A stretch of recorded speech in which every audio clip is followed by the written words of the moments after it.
Hola, saludos a todos, bienvenidos nuevamente a mi canal. Mi nombre es Luis Santoro y represento la marca de ManageKey. Seguimos con una serie de videos enfocados en el manejo de una eficiente gestión de cobro a un cliente deudor. Hoy definiremos los atributos que caracterizan a las métricas de producción que un administrador debe diseñar en el eje de producción de un proceso de gestión de cobro para cada ejecutivo gestor. ¿Okay?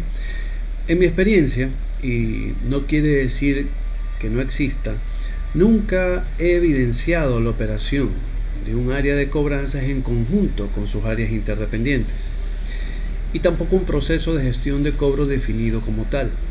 Siempre he visto una dictadura de la gerencia o jefatura en función del cumplimiento o no de las metas personales individuales por sobre las políticas de la empresa, si éstas existen, y una constante guerra en función del que dice que no venden bien y del que dice que no saben cobrar.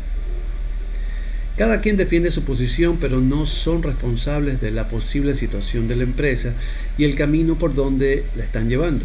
Hay incluso personas, como en el caso que viví en una empresa en la ciudad de Cuenca, en Guayaquil y en otras provincias importantes, que pretenden redefinir a su conveniencia lo que significa el índice de mora y lo que nos presenta. O como libremente dicen, que son negocios donde el accionista siempre tiene que aportar indefinidamente para mantener el negocio, para de esa manera justificar su falta de conocimiento, redefiniendo la ignorancia como un proceso normal en el manejo de ciertos modelos de negocio, que realmente es impensable. Tener métricas es fácil definirlas, pero si no están asociadas a un proceso coherente de gestión de cobro, las limita a un número sin expresión. ¿A qué me refiero?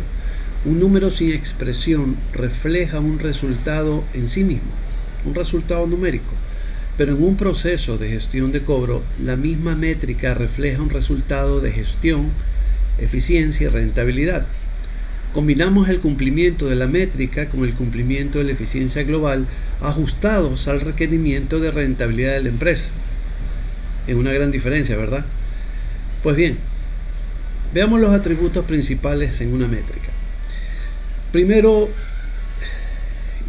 los principales atributos obviamente deben ser medibles y ejecutables. Métricas medibles, sus características. Primero, que sean parte de un total de registros.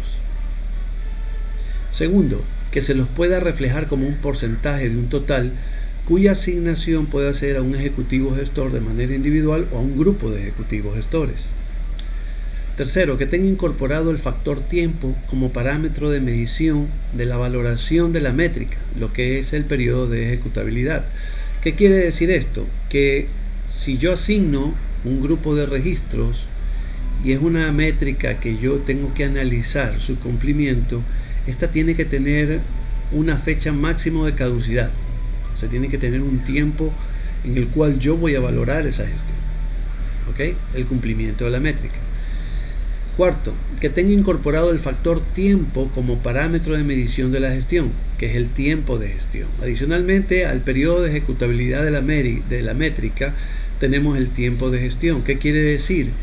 Que debo diseñar esta métrica de tal manera que le permita al gestor manejar ciertos tiempos máximos y mínimos de gestión entre cliente y cliente. Sexto, su cantidad no debe ser aleatoria, o sea, el número de registros asignados no puede ser aleatorio, debe ser estandarizado para todos los ejecutivos y calculado en función de los recursos a utilizar. ¿Qué quiere decir? Que si tengo 10 asesores, tiene que ser calculado para el manejo máximo de registros de 10 asesores, como por ejemplo. La composición de esa cantidad debe darse bajo el criterio de necesidad y prioridad de gestión. ¿Qué quiere decir esto? Que mañana yo tengo un proceso de gestión de cobro y la composición de la cantidad, o sea, el número de registros que lleva la métrica que voy a medir, debe estar compuesto por la necesidad y la prioridad de la gestión. Por ejemplo, los niveles de riesgo. La métrica general debe tener varias métricas específicas en función de la composición de su cantidad bajo el criterio de necesidad de prioridad. ¿Qué quiere decir? Que un asesor se aconseja, por lo general, si no manejan grupos por edades de vencimiento, tiene que tener una combinación de todas esas edades de vencimiento y se debe calcular el tiempo de gestión para cada edad de vencimiento para que él pueda cumplir con el objetivo de esa métrica.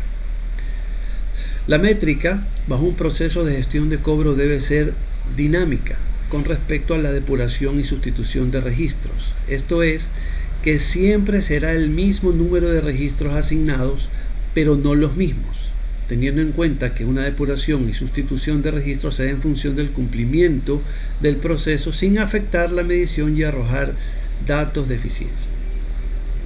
¿Qué estamos diciendo aquí? Yo asigno 10 registros al mes para un ejecutivo gestor. La métrica es que él pueda gestionar esos 10 registros en base al proceso de gestión de cobro, cumplir con ese proceso, ¿verdad? Y si mañana de los 10 registros en la primera semana termina con 2, yo lo que hago es depurar esos 2 y sustituirlos por 2 más. O sea, al final del mes, la idea es que él cumpla con su métrica. Lo voy a medir por el cumplimiento de su métrica original, pero también lo voy a medir por eficiencia al poder depurar y sustituir registros. ¿Ok? Bueno, en base a esta dinámica dentro del proceso de gestión de cobro, la gestión en sí por registros tiene un número limitado de regestiones. ¿Qué quiere decir esto? Que dentro de un proceso de cobro yo no puedo pasarme de cierto número de cantidad de veces que gestione un mismo cliente. He visto casos donde hay carteras asignadas que son eternas. O sea, se las llevan a su casa, regresan con el cliente de su casa y al siguiente día lo siguen tratando de gestionar o lo tienen asignado en su métrica, pero ahí se queda permanentemente. Bien, espero que haya quedado claro. Las métricas deben ser medibles bajo estas características. ¿Okay? Veamos lo que es ejecutable, que es el segundo atributo, la ejecutabilidad. Cuando hablamos de que deben ser ejecutables, deben cumplir con un tiempo establecido de gestión y la cantidad de recursos asignados para esa gestión. ¿Qué quiere decir esto? Existen 3 características que ya las leímos de métricas medibles que deben cumplir con el atributo de ejecutabilidad. La primera es: su cantidad no debe ser aleatoria, debe ser estandarizada y calculada en función de los recursos a utilizar. Segundo, que tenga incorporado el factor tiempo como parámetro de medición de la gestión, que es el tiempo de gestión. Y tercero, la métrica bajo un proceso de gestión de cobro debe ser dinámica con respecto a la depuración y sustitución. Ok. Para explicar los puntos que acabo de mencionar, lo voy a hacer gracias a la experiencia adquirida en mi curva de aprendizaje en el manejo de carteras muy numerosas. No necesariamente se dan en empresas como las que les voy a comentar, también se dan en negocios privados. Hace algunos años fui consultor para una institución del Estado que manejaba su cartera con una estructura coherente de un área de crédito. Los asesores de crédito no solo otorgaban créditos, también les daban seguimiento, por lo que el área de cobranzas no tenía una estructura definida como tal. Era creada como un apoyo a la gestión de crédito, era un complemento y no tenían ni voz ni voto. Era una extensión de crédito. Obviamente no existía interdependencia y sus controles obedecían pues a esa realidad. Cuando hablamos de la cantidad de registros que debe ser calculada en función de los recursos a utilizar, hablamos de la posibilidad no solamente de una métrica medible, hablamos de una métrica medible en base a la posibilidad de su ejecución. Definitivamente no puedes medir nada si su ejecución es inviable. Para este caso de estudio, se evidenció que cada asesor de crédito no solamente manejaba las cuentas a las que otorgaba crédito, también le asignaban otras cuentas. Esta manera de trabajar causó que cada asesor deba atender o tener bajo su responsabilidad alrededor de 1000 clientes. De estos 1000 clientes solo tenía capacidad de atender ciertamente un 10% aproximadamente. Pues en este punto se incorpora otra de las características de las métricas medibles, que es la incorporación del factor tiempo como parámetro de medición de la gestión. Sus clientes en su mayoría eran campesinos, agricultores y agricultores especializados. El tiempo de gestión era en campo. Y volvemos a lo anterior. No se puede medir nada si la ejecución para llegar a esa métrica es inviable. Aquí la pregunta que cabe es, ¿crecer en recursos es viable? Bueno, la respuesta es claro que sí, ya que acudir a los bancos para cubrir un desfase operativo o que el accionista ponga más capital no es el objetivo de un negocio. Estas situaciones se dan por la necesidad de seguir operando sin darnos cuenta que la rentabilidad de la empresa es minada constantemente.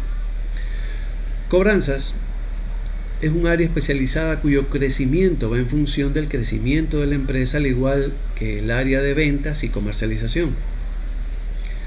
En análisis financiero, cuando se analiza la participación y variación, o sea, análisis vertical y horizontal de la cartera comercial, específicamente la cuenta de cartera comercial, se debe complementar estos indicadores con la variación en ventas.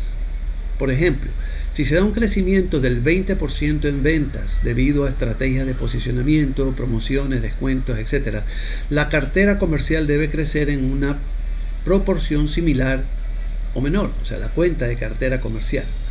Si es mayor el crecimiento de la cartera comercial a ese crecimiento en ventas, observamos una acumulación de cuentas por cobrar comerciales, que quiere decir que estamos apalancando mucho más a nuestros clientes deudores. O sea, en otras palabras, no estamos cobrando. Este principio financiero también es válido para los gastos administrativos.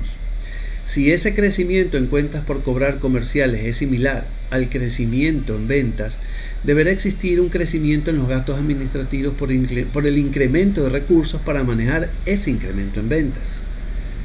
¿Cuál es el análisis que debemos hacer? ¿Cuál es su análisis?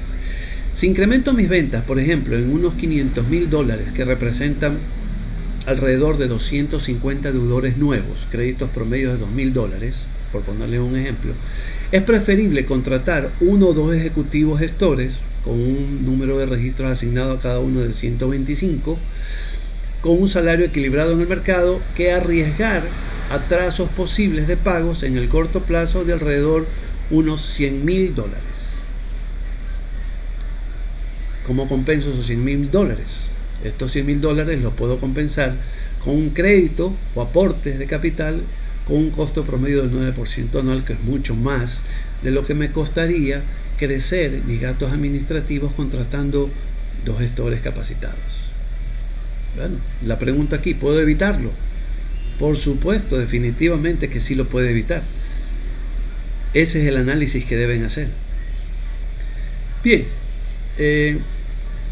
hemos visto los atributos de las métricas y hemos visto algo de finanzas. Lo importante es que la interdependencia de las áreas se pueda manejar. Es un concepto que financieramente funciona, porque no debe funcionar en la administración. Así de simple. Cada video y cada ejemplo que les pongo demuestra esa viabilidad de interdependencia, que no existe simplemente por un tema de falta de conocimiento, porque realmente se empoderan en los cargos, y muchas veces son empresas en que el administrador delega. Por algo es el administrador o el dueño. La idea es delegar a personas con capacidad para tomar este tipo de decisiones. La pregunta es, ¿estamos tomando las decisiones correctas? Bien, les agradezco muchísimo. Espero que la información entregada a ustedes el día de hoy, como en días anteriores, les permita construir y estructurar conocimientos sobre los procesos de gestión de cobro. Les agradezco su atención. Si les gustó, pongan un me gusta, suscríbase, hagan sus comentarios para aportar más contenido, sugieran temas que les interese, recomienden mi canal y contraten la capacitación para sus equipos de cobro, consultorías y asesorías. Adicionalmente, quiero agradecer sus visitas y comentarios tanto en mi canal como en LinkedIn, donde también me pueden encontrar. Muy buenas tardes, un abrazo, bendiciones.